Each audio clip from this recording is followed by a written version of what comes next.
Hey, what's up, y'all? Welcome back to ZachReacts. It's Death Battle Day, Lucy versus Carnage. Let me close my door for once I get to actually sit down and really watch this. Alright, so Lucy versus Carnage. Now, I don't know much about both of these characters, but I do know Lucy's, vector arm things are invisible, so... And I don't think Carnage is much of a strategist, so maybe I'm kind of leaning towards her. So... I mean, both these guys are insane, so it's kind of unpredictable, but here we go. Hey everybody, we have a brand new Death Battle t-shirt on the ScrewAttack/Rooster Teeth store. Head to store.roosterteeth.com and you guys can pick one up. It's a great way to support the show.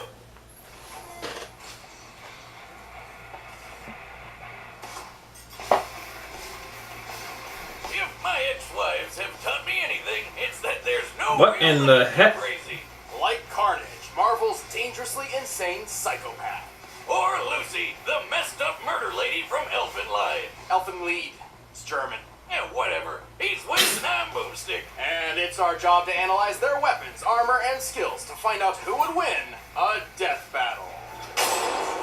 Man. Cletus Cassidy didn't have the chance to be a well-adjusted adult because his entire family was already I would not crazy. trust that dude. While Cletus was just a boy, his father got sent to jail for killing his mother. Which he did because she had tried to kill Cletus. Which she did because Cletus had tortured and killed her dog Fifi. Well, go Miss Cassidy. All dog murderers deserve death, even if they're Okay, I'll mean. agree. Right, Jack Spaniels?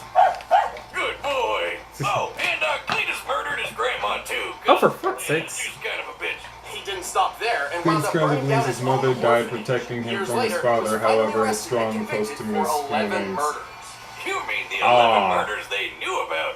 But while in prison, Cletus found that he wasn't alone. In fact, his cellmate just so happened to be Eddie Brock. Who you may know is that creepy guy covered in black ink called Venom.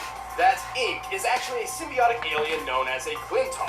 This symbiote bonded with Eddie, transforming him into a powerful and violent rival for the friendly neighborhood Spider-Man. But what Eddie didn't know was it was pregnant. Oh, time to go out for cigarettes, Eddie. I mean, Well, wait, symbiotes what? actually reproduce asexually. When Eddie became Venom once again, the symbiote sort of oozed out its spawn and left it there. Just like me and my dad. Well, this new symbiote immediately attached itself to Cletus. Okay. But unlike the Venom one, it merged through a cut on his skin, Ow. creating this suit Oh, that's made gross. out of blood. Oh, that's gross. Ew. Oh, that's gross. That Ew. doesn't seem sanitary. So he's And together covered in they fucking became blood? Carnage. A fitting I name knew he for was a red, but psychopath shit, murderer. I didn't think that was a Cletus and reason. his new symbiote quickly got up to what they knew best, creating maximum carnage.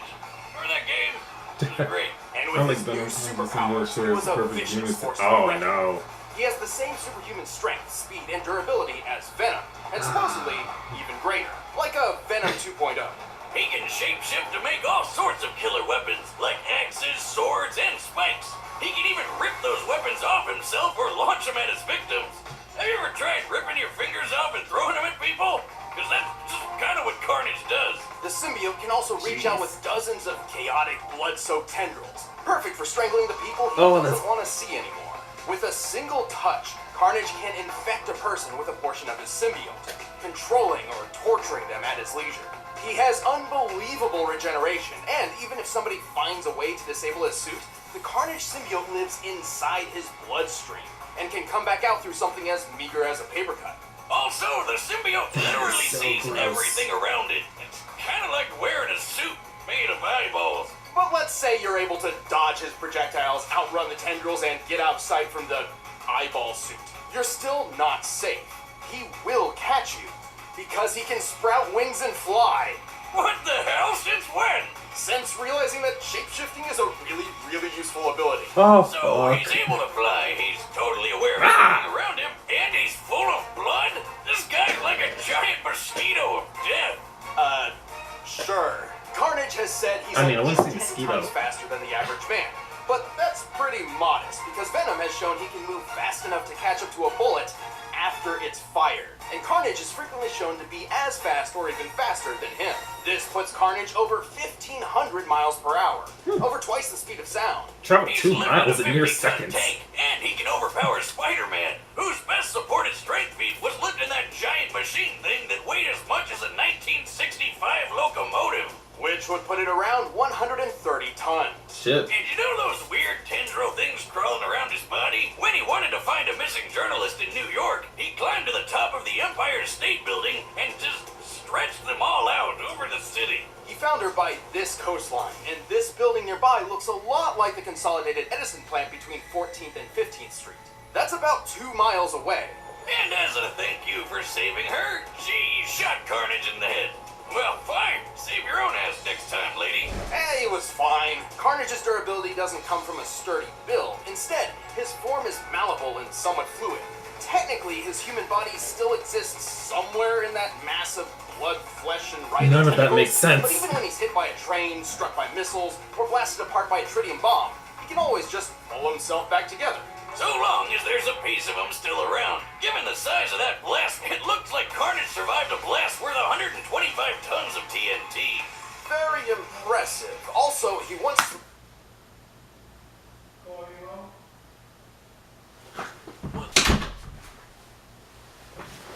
and survived a gene bomb designed to wipe out all of humanity except mutants. He's even survived being ripped in half and thrown into space. Seriously, what kills this guy? Well, he does share the same weaknesses as other symbiotes, namely extremely loud noises and...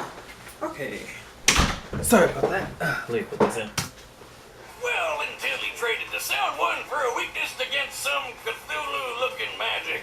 Carnage has been through a lot, but with two minds as one, he always gets back up to keep doing what he loves. Murder, murder, and, you know, more murder. Carnage is chaos. I don't ever want to see something like that in real life. There are some mysteries the world holds which no one is meant to know. Every day, something, somewhere, comes ever closer to destroying everything you hold dear. One such secret is the Dicloni. No big deal. They're just a race of crazy Okay, people that came who out want of to nowhere. infect human beings to make more Dicloni and then wipe out all of humanity. Are people just gonna keep exploding shit? They look like kitty ears. To accomplish this, the Dicloni would have to rely on their queen, God, Primary better source. known Okay. as Lucy. Luckily for everyone, some important people figured this out and captured her. And now it's time for your only warning. Right, Lucy's methods, let's just say they're not for the faint of heart. And let's also say that those lucky important people were about to get very, very unlucky. Someone had to animate that. Let me just know. Somebody had to animate this shit. Jesus Christ, what's happening? To truly understand, let's take a step back. As an infant, Lucy was abandoned by her parents and left alone to suffer a life of constant discrimination. It was the horns, wasn't it? Right, even the average kid hates growing up in an orphanage, but it was especially painful for her. Extra Until she appendages. found a stray It puppy and sucks. decided to take care of it. That adorable little critter Just and her let know. became best friends. And Six then fingers, the both other kids hands. from the orphanage went out and beat it to death and forced her to watch. Seriously, fuck those kids. I do not feel bad for them. I'm sorry. I know the kids, but they just kill the fucking. They kill the fucking puppy.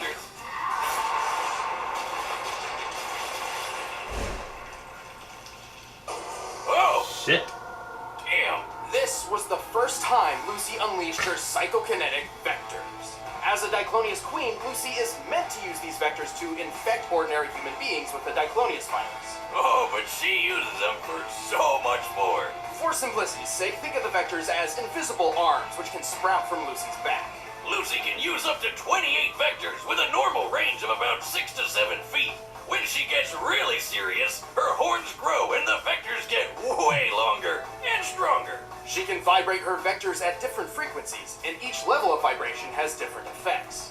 Kinda like that thing that my ex-wife had on the nightstand that I thought was one of those crazy Put pens. that. At No, low put that down. Put that frequencies, down. her No. vectors can pass through objects with no effect. At a medium frequency, the vectors become solid, like extendable hands, while still completely invisible. Jeez. These can be used as shields and lift heavy objects. Oh man, if I had those things, I'd be messing with people all the time. Like tying their shoes from across the room. Also, since this seems to be a thing in this episode, she can fly. It's not really flying, she's just lifting herself off the ground. With the third frequency, Lucy turns her vectors into invisible blades. These can cut through people and bend metal. And with the last and highest frequency, Lucy gets explosive. No, really, at this level, they finally become visible and can strike with enough force to detonate. Damn! Detonate? They don't call this chick the queen for nothing. Unfortunately, Lucy is not always in control of what she does. Turns out she has developed several alternate personalities. Yeah, getting shot in the head can do that to you. That injury specifically created Mew, a passive, almost childlike persona which exists as a coping mechanism for Lucy's trauma. As Mew, Lucy would finally find friends, and began forging a path toward hopeless redemption. Unlike her third personality, the so-called DNA voice, which constantly whispers in her ear that she's got a job to do. Give them all, Lucy, before they hurt more puppies. Damn it, Boomstick. She could do it too. Lucy's fast enough to block bullets from a point-blank range. And once, she actually saved herself from a bullet after she had already been shot. As in, while the bullet was traveling between her skin and her heart. It looks like she's getting shot by an MP5, which fires bullets at nearly 900 miles per hour. With her body type, the distance between Lucy's skin and heart is less than an inch. Probably around 2.4 centimeters. Given the bullet speed and the distance her vector would have to reach from her back before the bullet hit her heart, her vector had to move nearly 1,900 miles per hour. That's over twice the speed of sound. She can throw a pen through a guy's skull. Brutal. And even It came from around and grabbed it as it was going through. Guy, Bando, whom we know is 6 feet tall, we can determine the boulder weighs about 75 tons. Her vectors are also tough enough to block a missile from the Air Force. While the exact model of missile is unspecified, it is fairly large and likely an air-to-surface type. I bet it's one of the Air Force's SLAMs, or standoff land attack missile, built off the back of the Navy's harpoon. Killed 9,000 people! In fact, the harpoon is used against a different Cyclonius at one point. So this beast slammed into her vector at 500 miles per hour with a 1,000-pound explosive yield, and it didn't even phase her. Even without a vector shield, she survived a Caused an earthquake? herself. Though it did knock her out. Impressive, but how about the time she punched through an island? A strike literally compared to nuclear fusion. This kicked up a 100-foot tidal wave and a 9.2 magnitude earthquake. A level so high, there's only been 4 comparable quakes ever recorded.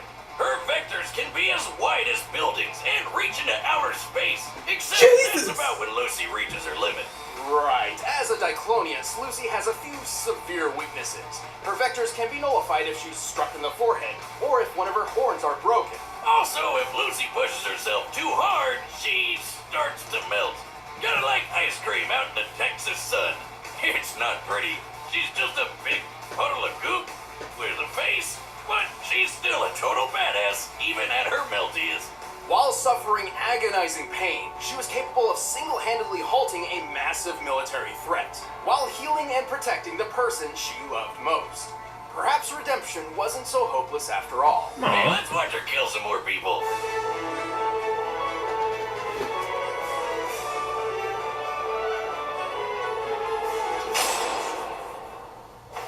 All right, the combatants are set. Let's end this debate once and for all. But first, you'd be crazy not to get in on this deal.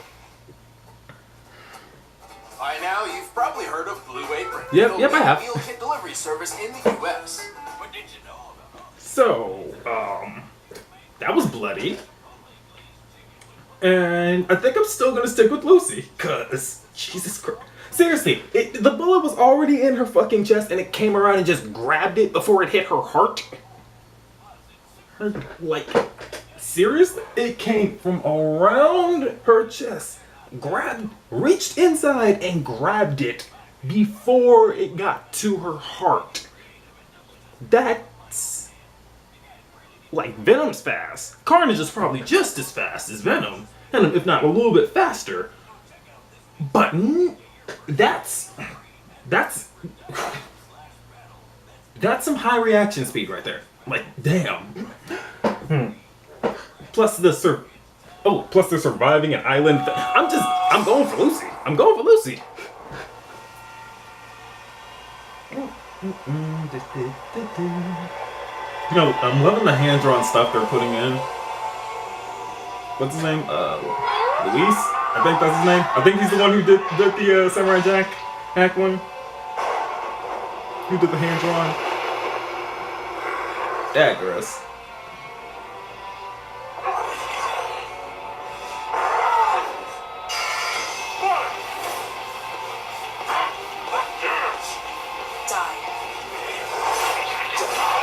It's like, I'm not sure how she can cut him, but with those vectors, I doubt he could actually land a solid hit.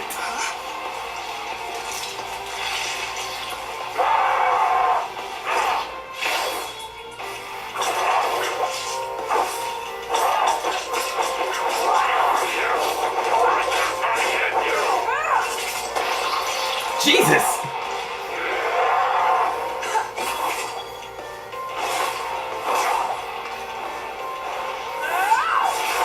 Oh, God! It's like, the main thing is, like, Carnage can just take a lot of punishment. Fuck!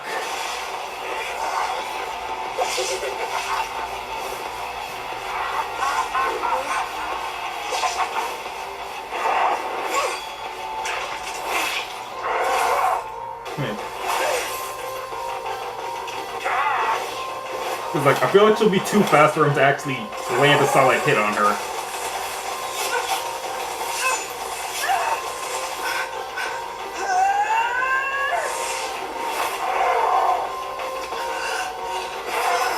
Jesus Christ!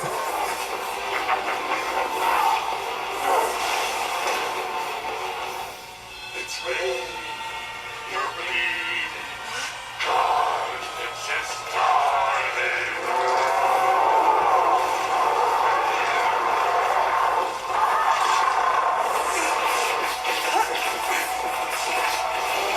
Get back!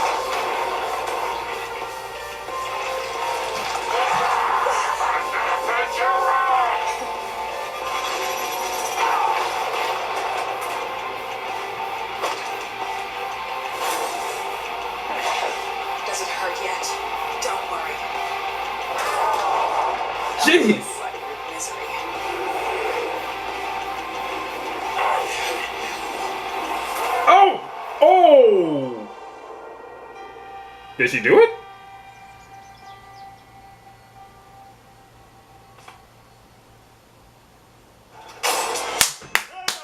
Yes! Kids at the orphanage? Then Cletus. Lucy really hates dog killers. And Yeah. for good reason. Carnage was a challenging opponent. It was incredibly difficult for Lucy to deal any lasting damage against him. He had the durability advantage in the bag, though Lucy fighting as a puddle proved she could take a lot of pain and keep on fighting. Sadly, Carnage came up short in pretty much everything else. Right, Really? Carnage was tough, Really? but not invincible. Even his surviving that gene bomb isn't quite as impressive as it sounds, since he had no other feats to even remotely back up planetary level durability, and the bomb was more akin to a biological weapon anyway. While Carnage's tendrils could pass speeds of Mach 2, Lucy's vectors once reached into outer space. By timing her accompanying monologue and comparing the longest vector's length to the curvature of the Earth, it's clear she reached over 2,400 miles in 20 seconds max. Way longer than Carnage's 2-mile feat. All It's like, this means it's already the in vectors were moving space. at least 440,000 miles per hour. More than 500 times the speed of sound, Massively hypersonic. and 250 times faster than Carnage. Good luck getting past that. Exactly. And this was really the biggest hurdle. With Lucy's redonkulous speed and Carnage's healing powers, it all boiled down to one thing. Who could hit the killing blow first? I mean, Carnage could respawn from scraps, so the only way to beat him for good was to totally vaporize him. And Lucy had the perfect answer to that. Remember that time she hit an island so hard she caused a 9.2 magnitude earthquake and a 100-foot tall tidal wave? Yep. Such a feat would require an enormous amount of explosive energy, approximately 31,000 tons of TNT, similar to the bomb that hit Hiroshima. It's literally compared to nuclear fusion in the Elfin light manga. Elfin Lied, it's German. Whatever. The point is, in order to beat Carnage for good, Lucy needed to totally obliterate him, and she could do that. The heat produced within the initial impact of a nuclear explosion can reach temperatures up to 180,000 degrees Fahrenheit. More than That's- 18 times hotter than the surface of the sun. I was about to say, and to top it yeah. off, heat was Carnage's biggest weakness. Even if Lucy's explosive force was just a fraction of this, it would still have been far too much. That would have been just She enough. just needed to smack him before he could power were pretty slim for that happening anyway, because there's a bunch of them and they're so damn fast. Hitting Carnage with a big explosion punch was way easier. Cletus and his symbiote may have had the endurance, but Lucy's space-worthy speed, overwhelming presence, and nuclear strength won the day. She dealt the carnage needed for a total victory and took the lead. There, I said it right. There, you good. Happy? The winner is Lucy. Nice. That was insane. If you enjoyed the fight, you can get a first membership and watch our commentary. So by this is clicking that what, box episode over. 98? Thank you, Chad. And if you want the battle music from this episode, you can I get it think in the link in the 99 is gonna be description below. next. You're not Chad. Who's next? Oh my god, Optimus! Versus a Gundam?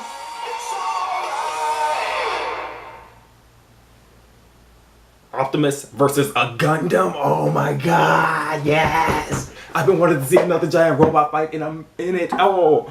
And dang, a Gundam, an Optimus front. This is actually a pretty close match, actually, thinking about it, because, I mean, he comes from a planet full of living gigantic robots, so he fights giant robots on a daily basis. Gundams kind of do the same, but at the end of the day, they're still human. So, who's gonna take this? I don't know. You're just gonna have to see and find out. And also, this battle, bruh, that shit was dope. Like, the main thing I figured is, like, those vectors are invisible, and Carnage, he's not a strategist, okay? He's more of akin to a wild animal acting on extremely good instinct. And like I kept saying earlier, that shit alone is faster than Carnage. Like, they didn't even need to do the thing going into space. Like, she's already faster, and plus she already has like 28 vectors? 28 vectors that are invisible arms, basically. She kind of has the ultimate defense. Man, that was crazy. I love this. That was so dope. Okay. Alright, let me get this uploaded as quickly as possible. I will see y'all next time. Goodbye.